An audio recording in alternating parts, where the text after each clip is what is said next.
আম্বেদকরের দৃষ্টিভঙ্গি কিন্তু অনেকটা ওই ধরনেরই বক্তব্য তিনি রাখতে চেয়েছিলেন, যে হ্যাঁ, ইউনিফর্ম সিভিল কোড বাঞ্ছনীয়, কিন্তু জোর করে কারুর ওপর চাপিয়ে দেয়া যাবে না। তো যারা 4 বছর ধরে একটা আইনের বিলই তৈরি করতে পারেন না, তারা এই অভিন্ন দেওয়ানি বিধির মতো একটা জটিল আইন, ভারতবর্ষের জটিলতম, সেটা আনবেন, পারবেন? এটা বিশ্বাস করার কোনো কারণ নেই।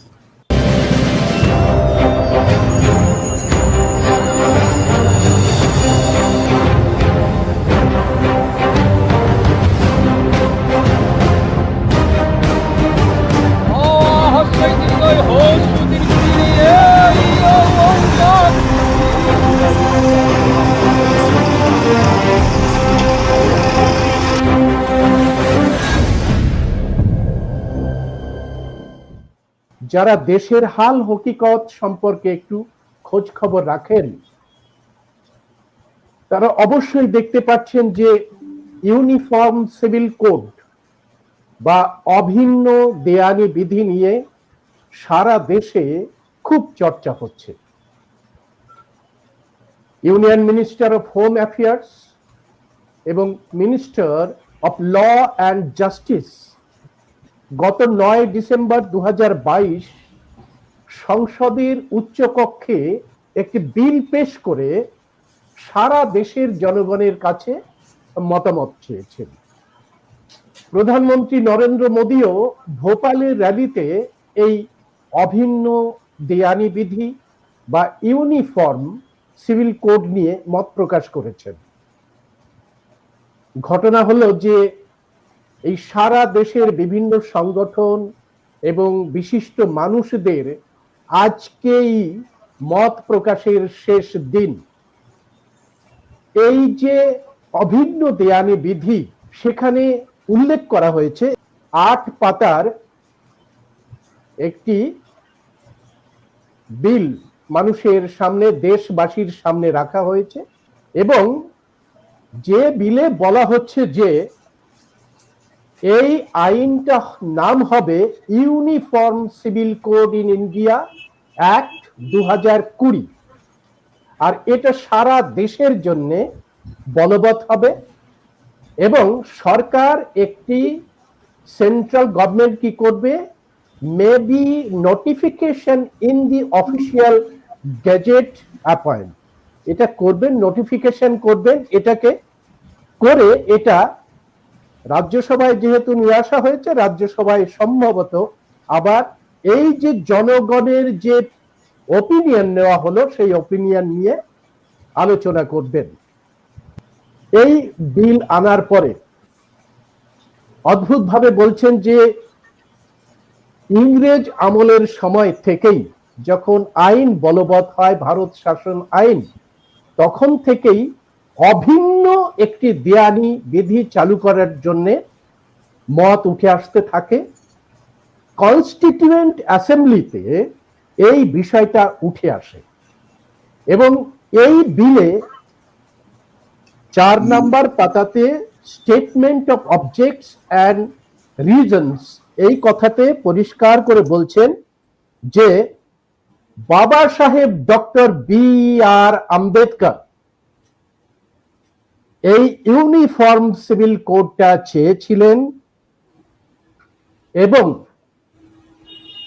যখন তিনি এই ইউনিফর্ম সিভিল কোডটা চান, তখন মুসলমানদের কাছ থেকে প্রবল বাধা আসতে শুরু করে। As a result, regarding the Uniform Civil Code, only one line could be added as Article 44, part number 4-এ একটা বলা হয়েছে যে দেশ তা একটা সিভিল কোড তৈরি করবে।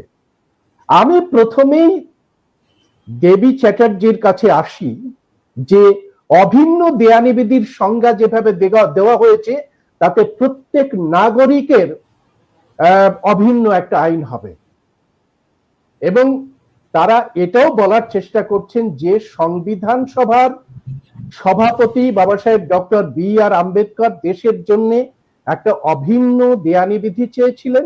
এই জন্য তিনি ভারতের সংবিধানের পার্ট 4-এ এই আর্টিকেল 44-এর নির্দেশনা রেখে গেছেন। কিছু মানুষ এই নিয়ে প্রচন্ড হইচই শুরু করছে দেবীদি।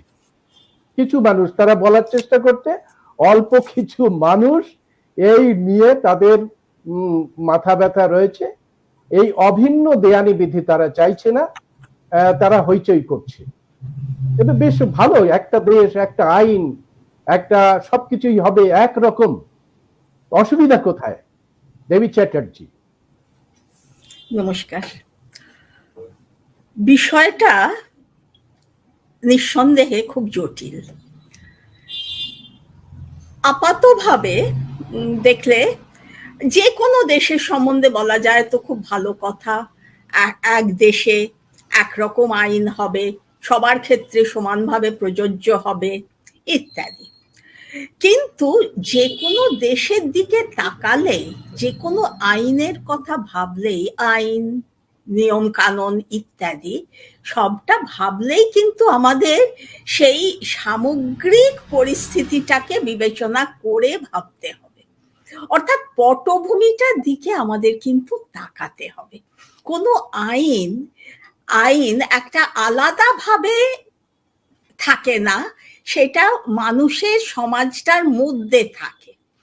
অর্থাৎ আমাদের ভারতবর্ষের দিকে তাকাতে হবে, বুঝতে হবে ভারতবর্ষটা কেমন। আমি এখানে ভারতবর্ষের বৈশিষ্ট্য সম্পর্কে দুটি শব্দ ব্যবহার করব। এক, ডাইভার্সিটি। ঠিক, একদম ডাইভার্সিটি। এখানে বহু ধরনের মানুষ, বহু সংস্কৃতি, বহু ধরনের রীতিনীতি ইত্যাদি, এবং মাঝে মাঝে সেগুলোর মধ্যেও সংঘাত থাকে। এই ধরনের মানুষ বাস করেন, এটা বাস্তব। এবং ভারতবর্ষটা এদের প্রত্যেকেরই কিন্তু নিজস্ব দেশ। অর্থাৎ প্রথম জিনিস যেটার ওপর আমি ভারতবর্ষের যদি একটা বিবরণ দিতে চাই, প্রথম যেটার ওপর আমি জোর দিলাম সেটা হলো ডাইভার্সিটি। আমাদের এটা মাথায় রাখতে হবে। ভারতবর্ষ কোনো এক গোষ্ঠীর ভারতবর্ষ নয়, এক সম্প্রদায়ের ভারতবর্ষ নয়, এদের সবার সমানভাবে ভারতবর্ষটা। দ্বিতীয় শব্দ যেটার ওপর আমি জোর দেব সেটা হলো ডমিনেন্স। অর্থাৎ এই ভারতবর্ষটার ওপর আধিপত্য কায়েম করার সংখ্যাগুরুদের প্রচেষ্টা আজকের নয়, দীর্ঘদিনের প্রচেষ্টা। এইটা কিন্তু আমাদের মনে রাখতে হবে। এবং সেই সংখ্যাগুরু সংখ্যাটা কিন্তু অনেকখানি। এবং তাদের ধর্মীয় আচার আচরণ ইত্যাদি যদি দেখি, এক কথায় বললে আমরা ব্রাহ্মণ্যবাদী হিন্দু ধর্ম ধরতে পারি।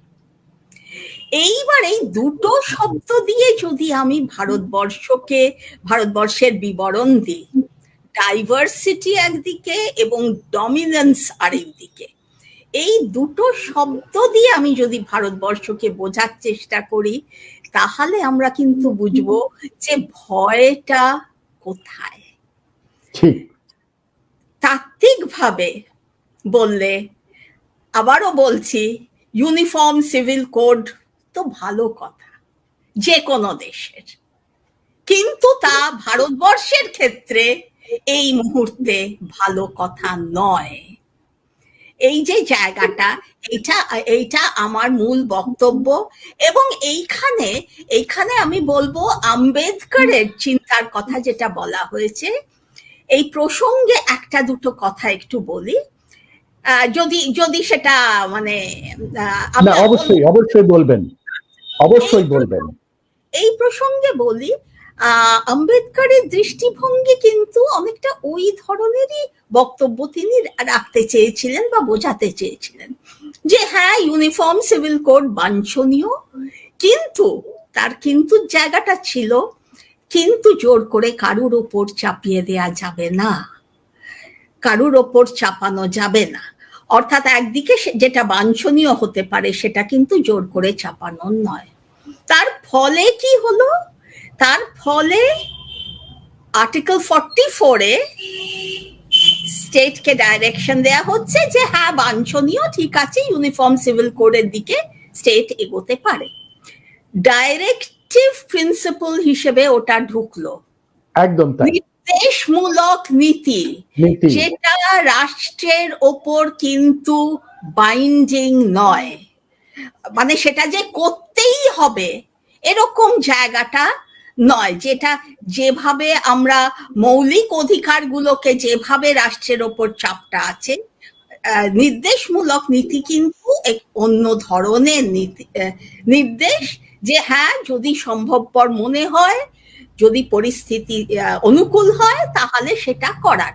অর্থাৎ সেইখানে সেইটুকুই কিন্তু ইউনিফর্ম সিভিল কোডের জায়গাটা কনস্টিটিউয়েন্ট অ্যাসেম্বলি শেষ অবধি সিদ্ধান্তের জায়গায় গিয়ে কিন্তু ওইখানটায় পৌঁছলো। এই প্রসঙ্গে আরেকটা কথা একটু সংক্ষেপে বলি। কনস্টিটিউয়েন্ট অ্যাসেম্বলি যে কাজটা করছিলেন, সংবিধান রচনার যে কাজটা গণপরিষদ করছিলেন, সেটা কি কাজ? আম্বেদকর কিন্তু মনে করেছিলেন, বলেছিলেন এটা নেশনের কাঠামো তৈরি করা তাদের কাজ নয়, সেইটা তারা করছিল না, তারা স্টেটের, রাষ্ট্রের জন্য কাঠামোটা তৈরি করে দিচ্ছিল। কারণ ভারতবর্ষ তো একটা ইন্টিগ্রেটেড নেশন নয়, সেখানে তো বহু মানুষ, বহু ধরনের, কিন্তু সংবিধান রচনার সময় আম্বেদকর দেখেছিলেন সেটা বাস্তব তখন নয়, আজকে এত বছর পর কিন্তু ভারতবর্ষে সেটা বাস্তব নয়, আগামী দিনে হয়তো সেটা বাস্তব হবে। এই যে union minister of home affairs ex officio member এবং union minister of law and justice ex officio members রাজ্যসভায় এই বিলটা আনার সময় খুব সচেতনভাবে বি আর আম্বেদকরের প্রসঙ্গ উত্থাপন করেছেন। কিন্তু একটা কথা এড়িয়ে গেছেন, সেটা হলো যে সেই সময় স্বাধীনতার সময়কালে প্রগতিশীল ভারত নির্মাণের জন্য তৎকালীন প্রধানমন্ত্রী পণ্ডিত জওহরলাল নেহেরু আইনমন্ত্রী বাবা সাহেব ডক্টর বি আর আম্বেদকরকে নির্দেশ দিয়েছিলেন যে এমন একটা আইন আপনি নিয়ে আসুন যার মধ্যে ইউনিফর্মিটি আছে। বাবা সাহেব ডক্টর বি আর আম্বেদকর 11 এপ্রিল 1947 সালে কনস্টিটিউয়েন্ট অ্যাসেম্বলিতে একটি বিল পেশ করেন, তার নাম হিন্দু কোড বিল। কেন এই সময় তিনি হিন্দু কোড বিল নিয়ে এলেন? যেহেতু এই দেশটা, দেবেদি বললেন যে ডাইভার্সিটি, প্রচুর মানুষ, প্রচুর সংস্কৃতি, প্রচুর ভাষাভাষীর মানুষ, কিন্তু হিন্দুদের জন্য একটি কোড, একটি বিল নিয়ে এলেন।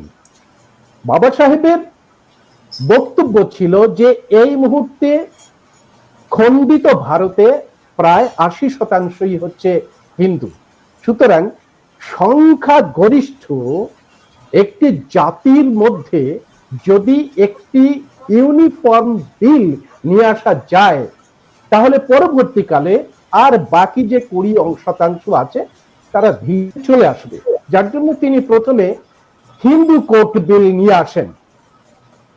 কিন্তু 4 বছর ধরে এই হিন্দু কোড বিলের কি অবস্থা হয়েছিল? 4 বছর ধরে পড়েছিল।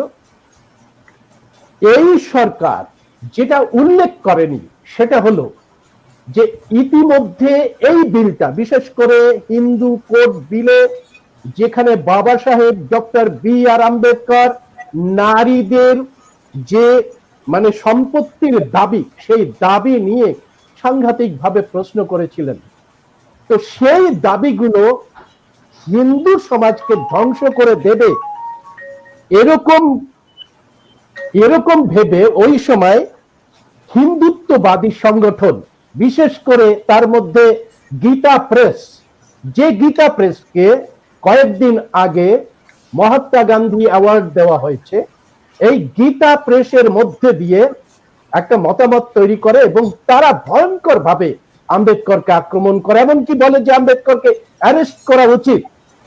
যে এখানে লিখছে ওই সময় বাবা সাহেব এনেছিলেন, কিন্তু মুসলিমদের বাধা দেওয়ার জন্য সেই আইন পাশ হয়নি, একথা লিখছেন এখানে। সুতরাং এই কথাটা কি নির্বাচন সামনে রেখেই দেশের মধ্যে একটি বিরোধ তৈরি করার জন্য এই বিলে এই প্রস্তাবনাটা রাখা হলো, কপিল বাবু? আমি প্রথমেই যারা এই আলোচনা শুনবেন তাদের কাছে এই বার্তাটা পৌঁছে দিতে চাই যে এই আইন প্রণয়নের পূর্বে ভারত সরকার সমস্ত শ্রেণীর মানুষের কাছ থেকে মতামত চেয়েছে। সুতরাং আমরা এই যে অনুষ্ঠান, জয় ভীম নেটওয়ার্কের যে অনুষ্ঠান, তার মধ্যে দিয়ে আমাদের মতামত আমরা জানাবো। যারা এই অভিন্ন দেওয়ানি বিধিকে সমর্থন করছেন, অর্থাৎ সরকারের দৃষ্টিভঙ্গিকে সমর্থন করছেন, তাদের তো আর নতুন করে জানাবার কিছু নেই। সরকার যেহেতু এই সম্পর্কে বিতর্ক এবং মতামত আহ্বান করেছেন, বিতর্কটা খুব জরুরি। সংখ্যাগরিষ্ঠ মানুষ যেটা সঠিক মনে করে সেটাই যে সবসময় সঠিক হয় এমন নয়। আমরা দেখেছি যে পৃথিবী সূর্যের চারপাশে ঘুরছে কি ঘুরছে না তা নিয়ে গোটা পৃথিবী, গোটা যাজক সমাজ একদিকে ছিল, আর গ্যালিলিও কিংবা অন্য অন্য যারা, তাদের ক্ষেত্রে আমরা জানি তারা একজন মাত্র ব্যক্তি ভিন্ন মত পোষণ করেছেন। আজকের পৃথিবী সেই একজনের মতটাকেই সঠিক বলে মেনে নিয়েছে। আপনি বললেন বাবা সাহেব আম্বেদকরের প্রসঙ্গ তারা উত্থাপন করেছেন। কেন করেছেন আমি জানি না, কারণ বাবা সাহেব আম্বেদকর মোটেই তাদের খুব পছন্দের লোক নন। এমনকি বাবা সাহেব যখন হিন্দু কোড বিল নিয়ে আসেন আইনমন্ত্রী হিসেবে, তখন আপনি উল্লেখ করেছেন এরাই সব থেকে বড় বাধা দিয়েছিল, আরএসএস, হিন্দু মহাসভা, এরাই, যারা আজকে এই বিলটার সমর্থন করছে। তারা সেদিন বলেছিলেন অপ্রয়োজনীয়, এটা লাগবে না। আজকে তারা বলছেন যে ইউসিসি খুব প্রয়োজনীয়। কিন্তু আমরা একটা কথা মনে রাখবো, এটা তো 22তম আইন কমিশন। এর আগে 21তম যে আইন কমিশন হয়েছিল, তারা কিন্তু দীর্ঘ সমীক্ষার পরে এই মতামত জ্ঞাপন করেছিলেন যে ভারতবর্ষে এই জাতীয় কোনো আইন প্রণয়ন একদমই প্রয়োজনীয় নয় এবং অনাকাঙ্ক্ষিত, দরকার করবে না। আমি কিছু পরিসংখ্যান দিয়ে সে কথা বলতে পারি।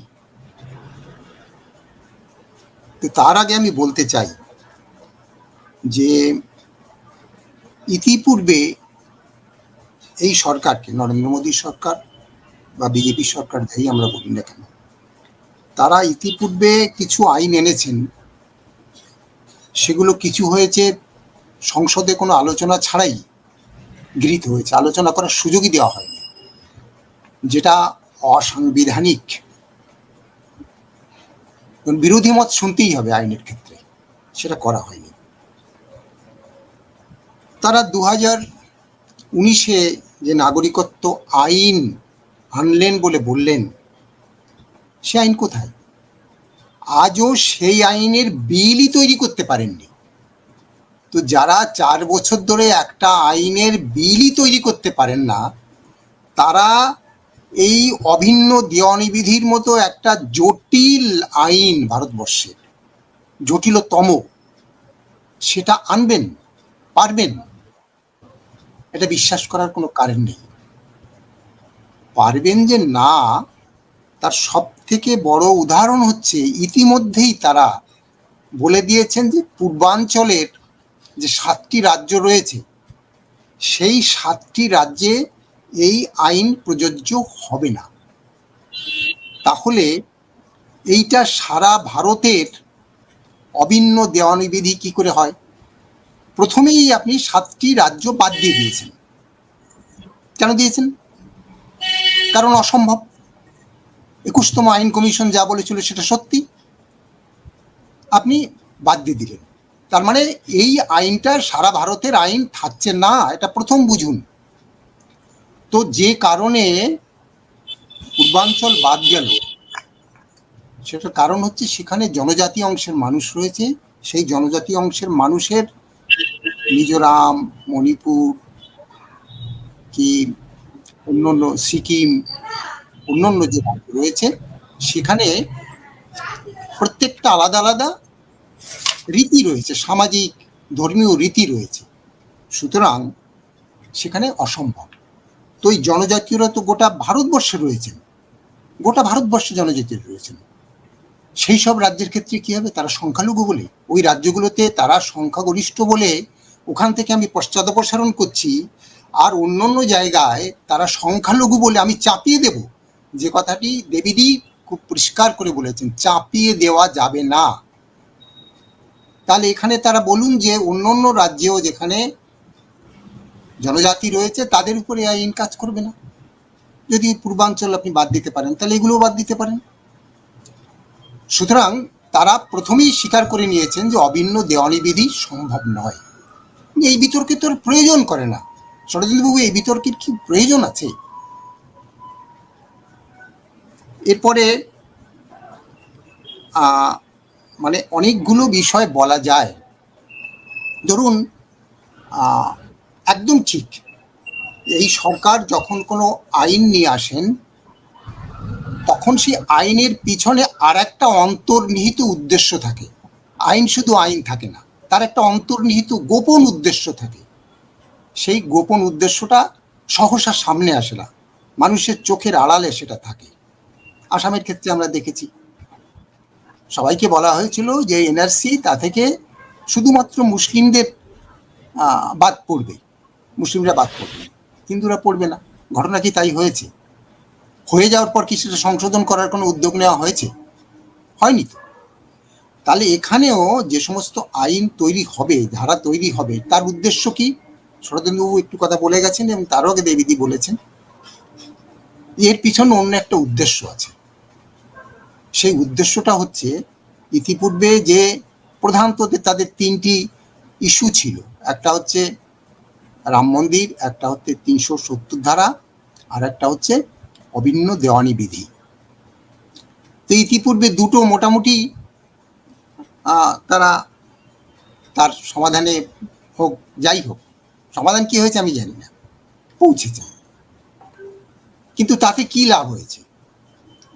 370 ধারা রদ হয়েছে কাশ্মীরে।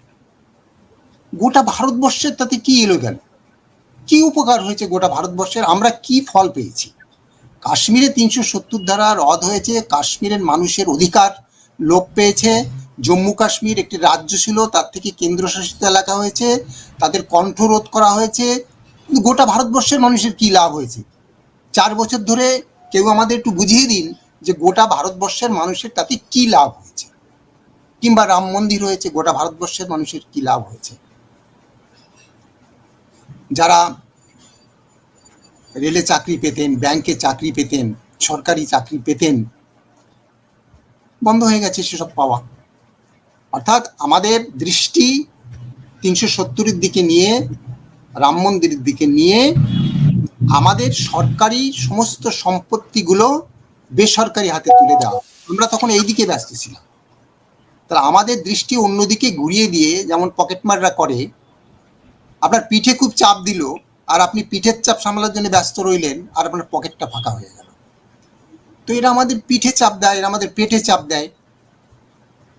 সেই ঘটনাটা এখানেও ঘটছে। সামনে নির্বাচন, এই নির্বাচনটা কি নিয়ে পেরোবে? রাম মন্দির ইস্যু চলে গেছে, 370 ধারা চলে গেছে, হাতে কি আছে? আর হাতে একটি মাত্র জিনিস আছে, অভিন্ন দেওয়ানি বিধি। সেইটা দিয়ে নির্বাচনী বৈতরণী পার হওয়ার একমাত্র চেষ্টা, এবং তার জন্যে কিছু বিভেদ পন্থা তৈরি হবে। আমরা বলবো যে এই বিভেদ পন্থা বা এই জাতীয় যে প্রচার, সেটা যে কত বড় মিথ্যা পরিসংখ্যান দিয়ে সেটা তুলে ধরা যায়, সময় হলে সেটাও আমরা তুলে ধরব। সঠিকভাবেই আপনারা বলেছেন যে প্রথম টার্গেটটা ধর্মীয় সংখ্যালঘু এবং বৃহত্তম ধর্মীয় সংখ্যালঘু বা মুসলিমরা। বৃহত্তম ধর্মীয় সংখ্যালঘু বা মুসলিমরা প্রথম টার্গেট ব্যাপারটা, যে তাদের ওপর নিয়ম কানুন চাপিয়ে দেওয়ার একটা জায়গা। এবং এই জায়গাটা অনেকখানি আমি বলবো ইন্ধন পেয়েছিল শাহবানু মামলার পরিপ্রেক্ষিতে 1985-তে অ্যালিমনির যে প্রশ্নটা উঠেছিল তালাকের পর, সেইটাতে অনেকে অত্যন্ত উৎসাহিত হয়ে তখন বলেছিলেন যে হ্যাঁ, যদি এটা একটা ইউনিফর্ম সিভিল কোড থাকতো তাহলে এই সমস্যাগুলো মধ্যে তারা পড়তেন না, ইত্যাদি ইত্যাদি। অনেক লোক অনেক তৎপরতা নিয়ে সেই কথাগুলো তখন তুলেছিলেন।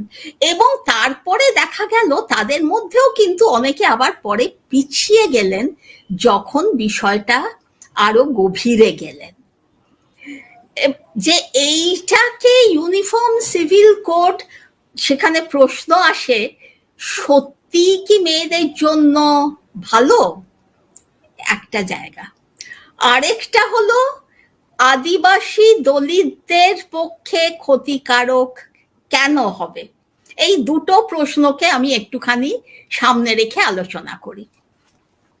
এক হলো, গোড়াতেই বলি মেয়েদের জন্য একটা প্রচারের জায়গা হলো যে ইউনিফর্ম সিভিল কোড থাকলে এই ধরনের বিষয়গুলো, যে মেয়েদের মুসলিম সম্প্রদায়ের মধ্যে শাবানু কেসের যেরকম দেখা গিয়েছিল ওই ধরনের সমস্যাগুলো থেকে মেয়েরা উদ্ধার হবেন। হিন্দু সমাজে মেয়েরা কি খুব ভালো আছেন, এই প্রশ্নগুলো তো থেকেই যায়, প্রতিদিনই তো আমরা কাগজে দেখতে পাই। ফলে কোনো একটা সম্প্রদায় মেয়েরা খারাপ আছেন এবং অন্য সম্প্রদায় মেয়েরা খুব ভালো আছেন, এইটা বোধহয় ভারতবর্ষ এখনো ঠিক দাবি করার জায়গাটায় নেই। তো যাই হোক, সেটাকে বাদ দিয়েও আমি যদি বলি, অন্য দু একটা দিক থেকে আমি কথাটাকে বলবো। এক হলো সংখ্যালঘু সম্প্রদায়ের মেয়েরা একটা যে গোষ্ঠীর মধ্যে রয়েছেন, সেটা মুসলিম হতে পারে, খ্রিস্টান হতে পারেন, যে কোনো গোষ্ঠী, অহিন্দু যে কোনো গোষ্ঠীর মধ্যে যারা রয়েছেন তারা সেই গোষ্ঠীর অংশ। এবার যদি দেখা যায় সেই জনগোষ্ঠী বিপন্ন হচ্ছে, সেই জনগোষ্ঠী বিপন্ন হয়ে যাচ্ছে, তার পরিচিতি বিপন্ন হয়ে যাচ্ছে, তাহলে কি সেই জনগোষ্ঠীর মেয়েরা ভালো থাকবেন? পরিবর্তনটা তো জনগোষ্ঠীটার মধ্যে দরকার, তার রীতিনীতি তাদের ভেতর থেকে পরিবর্তনটা করতে হবে।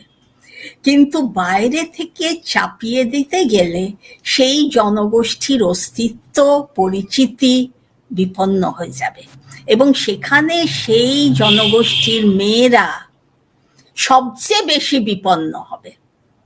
যখনই কোনো জনগোষ্ঠী বিপন্ন হয় তখন ধাক্কা এসে সবচেয়ে বেশি পড়ে মেয়েদের ওপর। এটা একটা কথা বোধহয় আমাদের মনে রাখার দরকার আছে।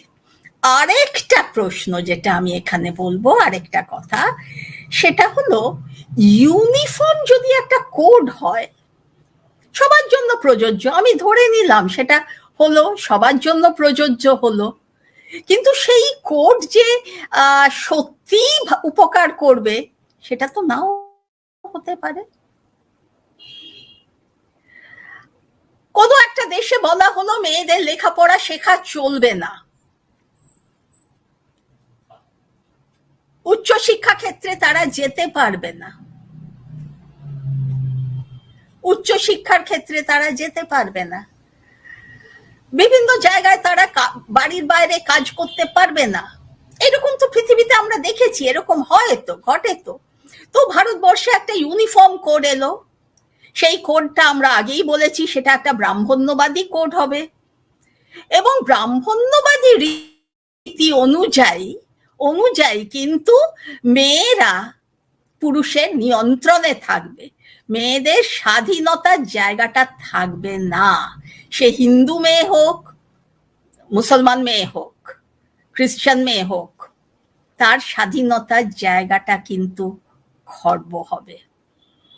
অর্থাৎ বিপদটা কিন্তু ইউনিফর্ম সিভিল কোডের বিপদটা বা সমস্যাটা কিন্তু শুধু সংখ্যালঘু সম্প্রদায়ের মেয়েদের সমস্যা নয়, সেটা কিন্তু সংখ্যাগরিষ্ঠ সম্প্রদায়ের মেয়েদেরও সমস্যা হতে পারে।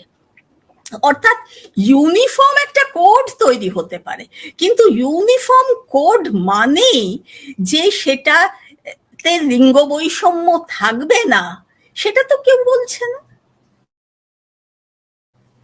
সেটা তো বরং একটা সময়ে গিয়ে সেটা তো না হবারই কথা, কারণ সেটা হলে তো সেটা ব্রাহ্মণ্যবাদী মূল্যবোধের বিপক্ষে চলে যাবে।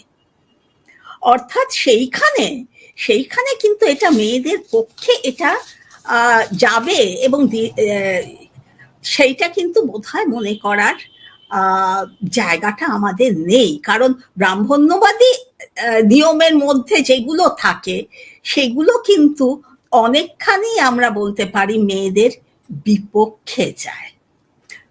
আরেকটা দিক থেকে বলি, জনজাতির মানুষ এবং দলিতদের কি হবে? সংখ্যালঘু ধর্মীয় সম্প্রদায়দের তো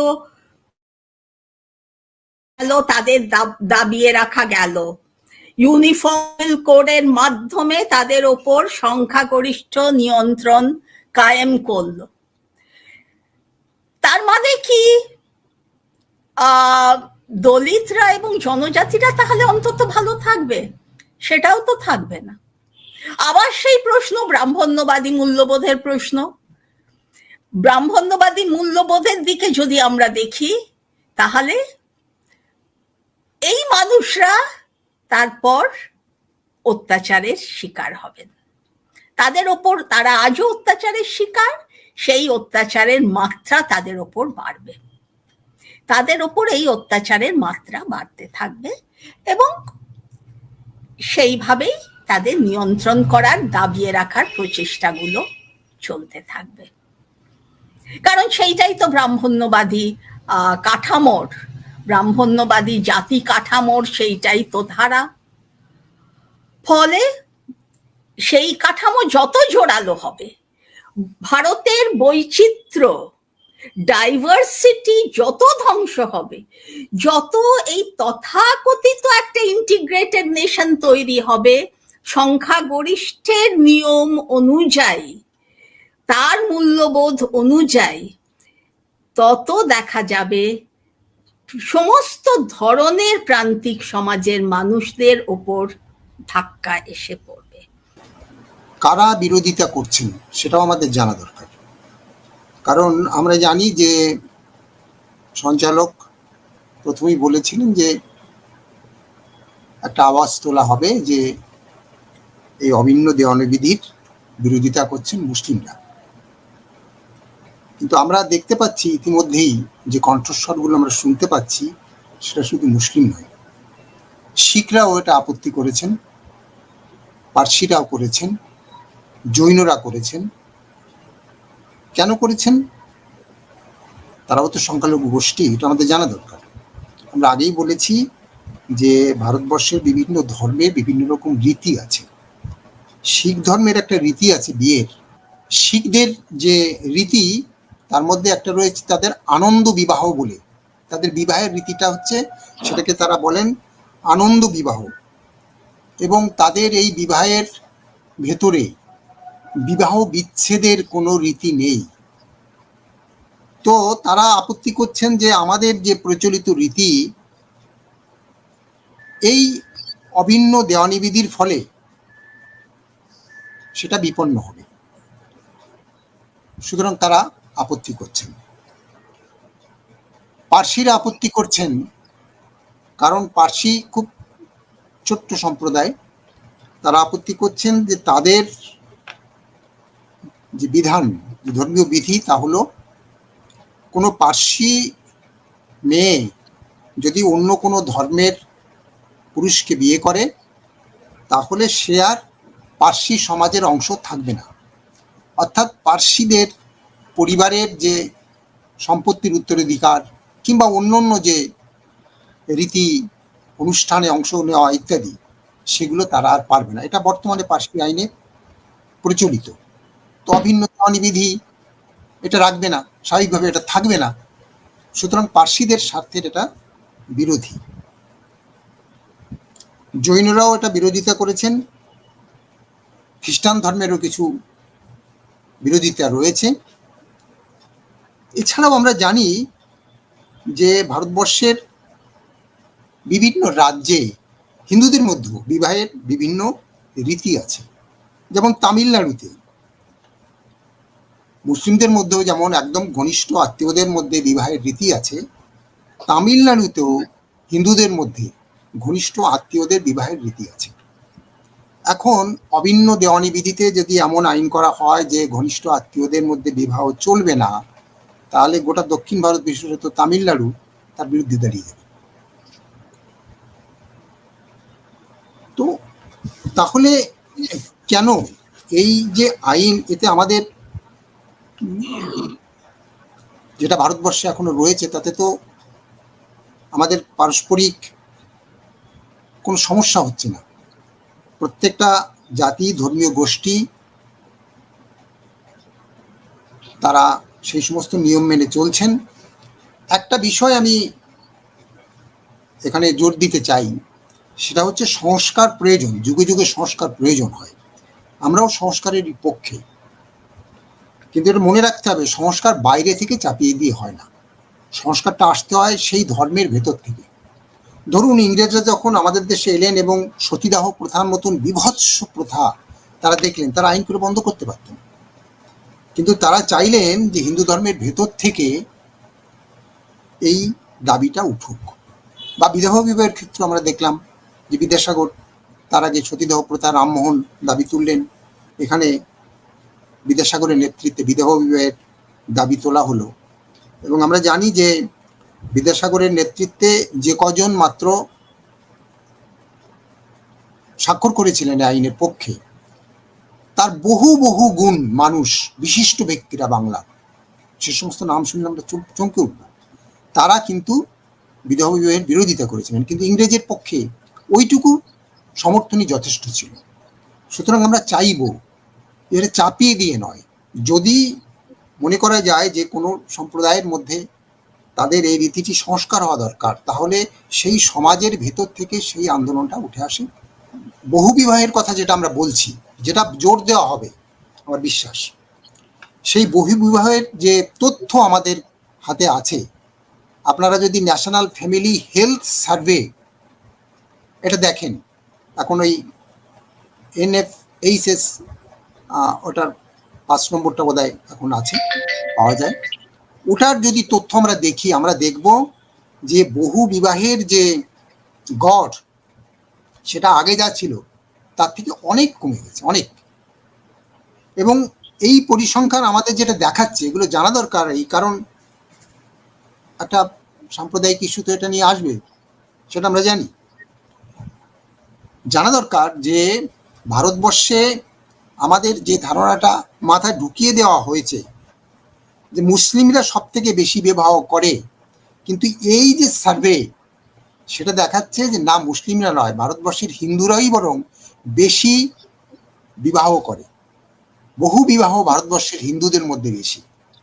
কিন্তু আমার যেটা বলবার কথা সেটা হচ্ছে ভারতবর্ষের বহু বিবাহের ক্ষেত্রে মুসলিমদের গড় কিন্তু হিন্দুদের থেকে কম। মুসলিমদের হচ্ছে 1.9, অর্থাৎ 1.9% মুসলিম নারী জানিয়েছেন তাদের স্বামীর অন্য স্ত্রী আছে। সেখানে আমরা যদি জনজাতির অংশ ধরি তাহলে সেই গড়টা কত জানেন? সেটা হচ্ছে 2.4, 2.4, কত বেশি। এবং 4টি রাজ্যে, ভারতবর্ষের 4টি রাজ্যে, সেটা হচ্ছে তেলেঙ্গানা, ছত্তিশগড়, তামিলনাড়ু, অন্ধ্রপ্রদেশ, সেখানে হিন্দুদের গড়ের থেকে মুসলিমদের গড় কম বহুবিবাহের। বহুবিবাহের গড় একমাত্র বেশি হচ্ছে আসামে। আসামে যেখানে হিন্দুদের গড় হচ্ছে 1.8, সেখানে মুসলিমদের গড় হচ্ছে 3.6, একমাত্র আসামে, এটা মনে রাখবেন। কিন্তু মেঘালয়ে মুসলিম নয়, সেখানে কত গড়? সেখানে গড়, বহুবিবাহের গড় হচ্ছে 6.1। তো এই জন্যে আমি আগেই বলেছি যে পূর্বাঞ্চলটা বাদ দিয়ে দিয়েছি। কপিল বাবু একটু আগে বলেছেন যে যখন এই সরকার সিএএ 2019 নিয়ে এলেন তখন নাগরিকত্ব দেবার কথা বললেন। তারা বললেন নাগরিকত্ব দেব, কার্যত দেখা গেল তারা নাগরিকত্ব হরণ করার জন্য উঠে পড়ে লেগেছে। নাগরিকত্ব কি করে হরণ করা যায়, এই যে আইন করার সময় দেখা গেল যারা বিরোধিতা করেছে, এই আইনের বিরোধিতা করেছে, তাদের বাড়িঘরদোর বুলডোজার দিয়ে গুড়িয়ে দিয়েছে এই সরকার, বুলডোজার সরকার। তাদেরকে দেশদ্রোহী আইনে গ্রেপ্তার করা হয়েছে। অর্থাৎ এই যে যে দেশদ্রোহী আইনে গ্রেপ্তার করা হলো, বুলডোজার দিয়ে গুড়িয়ে দেওয়া হলো এবং ঘোষণা করা দেওয়া হলো যে এই মানুষগুলো হচ্ছে দেশের সরকারকে বিরোধিতা করছে, মানে হচ্ছে দেশদ্রোহিতা করছে। এ তো গোলওয়ালকারের সেই হিন্দুত্ব এজেন্ডা দেবীদি। এখানে বলা হয়েছে যে এক দেশ এক আইন হবে এবং সরকারকে বিরোধিতা করলে সে দেশদ্রোহী হিসাবে চিহ্নিত হবে। এই এক দেশ এক আইন এক কিছু, সেই যে এজেন্ডা, সেই এজেন্ডা দেখলাম আমরা পূরণ করার চেষ্টা করছে 370 ধারার মধ্যে দিয়ে, রাম মন্দিরের মধ্যে দিয়ে, আর এই অভিন্ন দেয়ানির মধ্যে দিয়ে গোলওয়ালকারের হিন্দুত্ব এন্ড বাঞ্চ অফ থটসের সেই যে এক দেশ এক আইন, এই বিষয়ের দিকে চলে যাচ্ছে না তো ধীরে ধীরে? হ্যাঁ, এই জায়গাটাই তো আমি গোড়াতেই বলার চেষ্টা করছিলাম যে ডাইভার্সিটি যেটা আছে, যেটা ভারতের বাস্তব, সেই ডাইভার্সিটিটা সহ্য করতে পারে না হিন্দুত্ববাদী সমাজ। এবং সেইখানে ডমিনেন্সটা যত বাড়ানো, আধিপত্য যত বাড়ানো, তত একটা ইউনিফর্মিটি আনার নামে সেটা করবে এবং ভারতকে একটা নেশন হিসেবে দাবি করার জায়গাটা, যে তার মধ্যে কোনো ডাইভার্সিটি নেই, এই জায়গাটা দেখানোর ওপর জোর দেয়া। আদিবাসী মূল নিবাসী বহুজন সমাজের সাথে সাথে সব থেকে সিএএ নিয়ে মুখরিত হলো দেশের মুসলিম সমাজ। এই দলিত এবং মুসলিম সমাজ যেভাবে কাঁধে কাঁধ রেখে নাগরিকত্ব দেওয়ার ধাপ্পাবাজিকে বানচাল করে দেওয়ার জন্য লড়াই শুরু করেছিল, ঠিক সেই জায়গা থেকে এরা দলিত মুসলিমদের মধ্যে আড়াআড়ি ভাগ করে দেবার জন্যই বাবা সাহেব ডক্টর বি.আর. আম্বেদকরের কনস্টিটিউয়েন্ট অ্যাসেম্বলির কথা বলেছেন। ওই সময় মুসলিম সমাজের বিরোধিতার কথা বলেছেন, হিন্দু সমাজের বিরোধিতার কথা বলেননি, এবং বলেছেন যে কনস্টিটিউশনে এটা প্রবর্তন রেখে গেছে। অর্থাৎ এটা পরিষ্কার অর্থে কি একটি চক্রান্ত নয়? হিন্দু মুসলিম শুধু নয়, দলিত মুসলিমদের এবং আদিবাসী সমাজের যে মেলবন্ধনে একটা আন্দোলন গড়ে উঠেছিল এই 2018 সালে সিএ এর বিরুদ্ধে, এই আন্দোলনে মুসলিমরা যদি ঝাঁপিয়ে পড়ে তাহলে 2024-এ পরিষ্কার করে দেওয়া যাবে যে মুসলিমরা এই দেশের ইউনিফর্ম সিভিল কোড চাইছে না, এই কারণেই চাইছে না, তাদের পার্সোনাল ল বজায় রাখতে চায়। অর্থাৎ এই ইস্যু নিয়েই ওরা নির্বাচনে এগোতে চাইছে না। তো কপিল বাবু, যে ইস্যুটাকে তারা সামনে নিয়ে আসে তার ভেতরেও আরেকটা ইস্যু থাকে, অন্তর্নিহিত উদ্দেশ্য থাকে।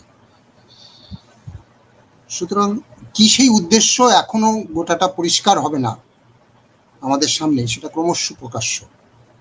দেশের সাধারণ মানুষের কাছে এখনো স্পষ্ট হবে না, ক্রমশ তারা বুঝতে পারবেন। বাবা সাহেব আম্বেদকরের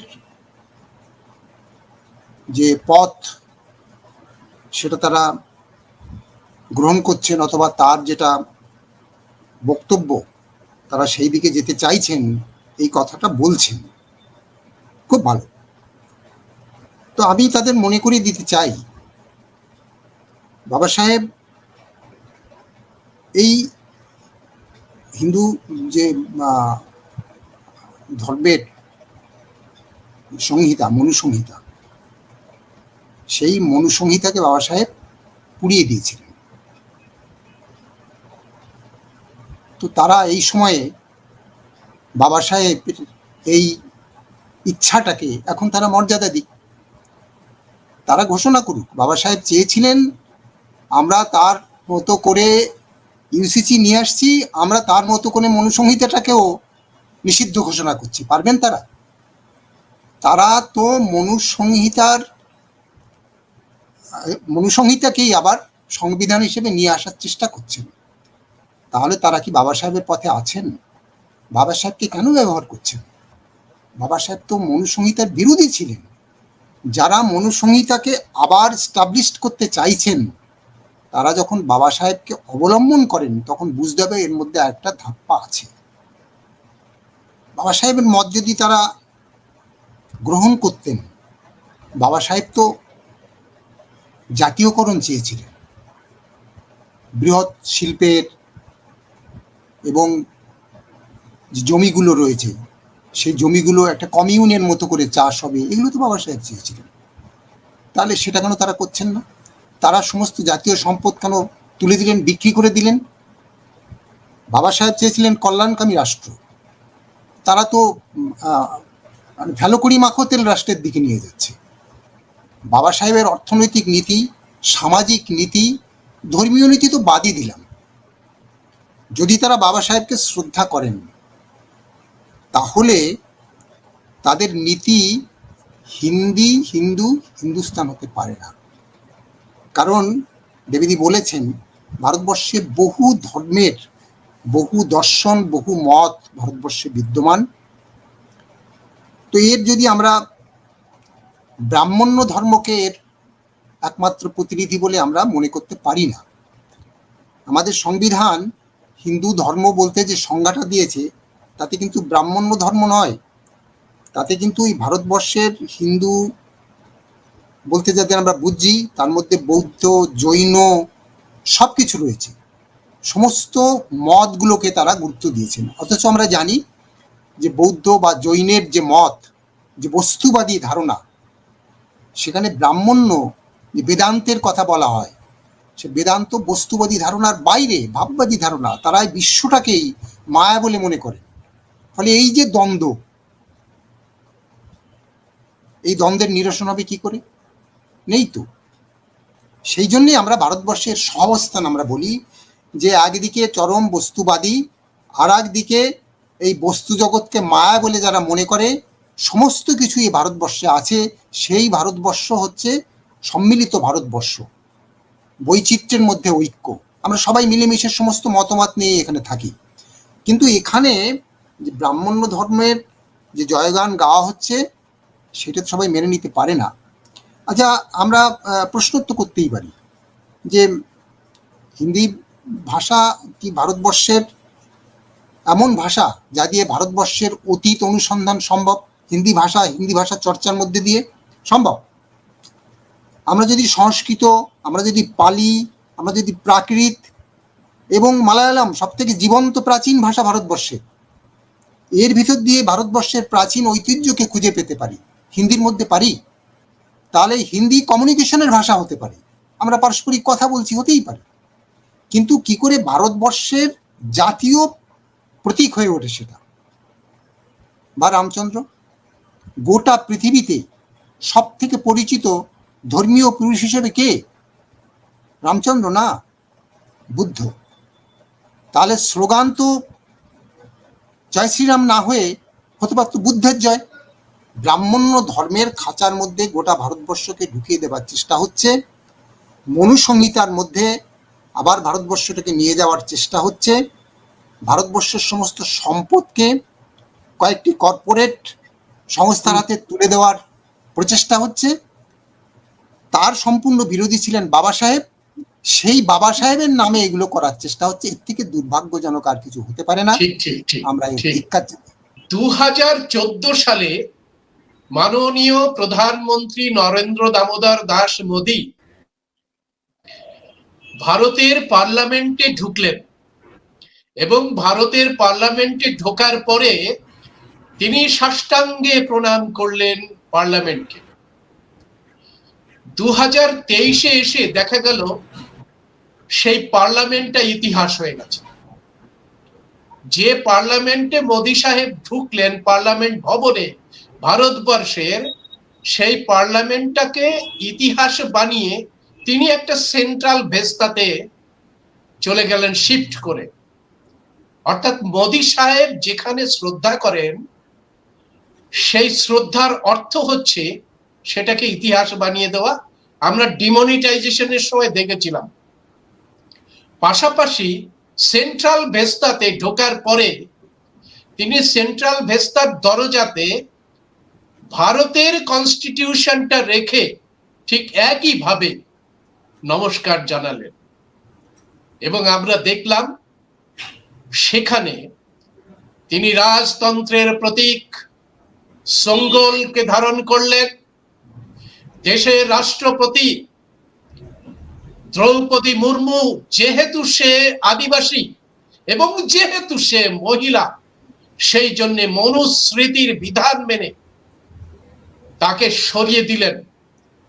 অর্থাৎ কপিল বাবু যেটা বললেন যে মোদী সাহেব আসলে যেটা বলবৎ করার চেষ্টা করছে সেটা গোলওয়ালকার এবং সাভারকারের প্রদর্শিত ওই যে মনুস্মৃতিকে পুনরায় ভারতের সিভিল কোড হিসাবে নিয়ে আসা, ভারতের সিভিল কোড না, ভারতের সবকিছু হিসাবে নিয়ে আসা, এবং সেই সঙ্গে ইন্ডিয়ান কনস্টিটিউশন যেটা নারীকে অধিকার দেয়, নারীর সম্পত্তি রক্ষার কথা বলে, নারীর স্বাধীনতার কথা বলে, সেখানে রাষ্ট্রপতি মুর্মুকে, দ্রৌপদী মুর্মুকে সংসদের সব থেকে সেরা, যার উদ্বোধন করার কথা, তাকে সরিয়ে দিয়ে মোদী সাহেব বুঝিয়ে দিলেন না যে ভারতীয় সংবিধান ধ্বংস হওয়ার সময় এসেছে।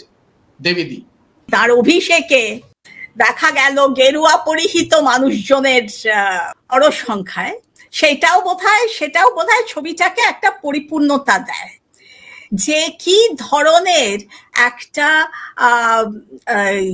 গণতান্ত্রিক যে সংবিধান আমাদের রচিত হলো, সেই জায়গাটা থেকে প্রধানমন্ত্রীর অভিষেকে আমরা দেখতে পাচ্ছি সামনের সারিতেই এসে গেলেন গেরুয়া পরিহিত সাধু সন্তদের দলের। অর্থাৎ শাসক এবং যে পুরোহিত, তার মধ্যে একটা সংযোগের জায়গা, যে পুরোহিতকে তার যা প্রাপ্য সেটা, সেই জায়গাটা তৈরি করে দেয় শাসক, এবং শাসককে তার এক ধরনের ধর্মীয় বৈধতা দেয় এই পুরোহিতকুল। তো এটা প্রায় সেই ধরনের ছবিটা একেবারে উঠে আসে এখানে। এইখানে আম্বেদকরের প্রসঙ্গটা আমি আরেকবার একটু মন্তব্য করব। এখানে আম্বেদকরের কথা তারা আজকাল খুব বলছেন, মানে আম্বেদকরকে কোঅপ্ট করার চেষ্টা। কারণ তার সঙ্গে আম্বেদকরের সঙ্গে জুড়ে আছে দলিত ভোটের একটা বড় অংশ। একদম একদম তাই। দলিত মানুষরা কোনো একটা দল করেন না, তারা আলাদা আলাদা দলে বিভক্ত, কিন্তু একজন ফাদার ফিগার যদি বলি, আম্বেদকর কিন্তু স্বীকৃত। একদম তাই। বিভিন্ন দলের মধ্যে কিন্তু ফাদার ফিগার হিসেবে আম্বেদকর স্বীকৃত, একচেটিয়া। অর্থাৎ এইবার আম্বেদকরকে যদি আমরা খাঁচার মধ্যে ভরে নিতে পারি, তাহলে দলিত ভোটগুলো আমাদের খাঁচার মধ্যে এসে যায়। মুশকিলটা হয়েছে আম্বেদকর ব্রাহ্মণ্যবাদী সমাজে তীব্র বিরোধিতা করেছেন।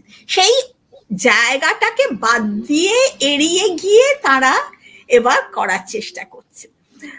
তার যে সমালোচনা ছিল ব্রাহ্মণ্যবাদী সমাজে, এবং তার পুরো দর্শনটাই তো সেইটার ওপর দাঁড়ানো, সেইটাকে যতটা সম্ভব সীমিত করে চাপা দিয়ে, এবং একেবারে চাপা দিয়ে তার ব্রাহ্মণ্যবাদ, হিন্দু ধর্মকে সম্পূর্ণ প্রত্যাখ্যান করাটা, তিনি যে হিন্দু ধর্মকে সম্পূর্ণ প্রত্যাখ্যান করে বৌদ্ধ ধর্ম গ্রহণ করলেন, এটা নিয়ে আর কেউ বেশি উচ্চবাচ্চা করেন না। কারণ সেটা বলতে গেলেই বড্ড বিপজ্জনক হয়ে যায়। এই বলে আমি এখানে থামলাম।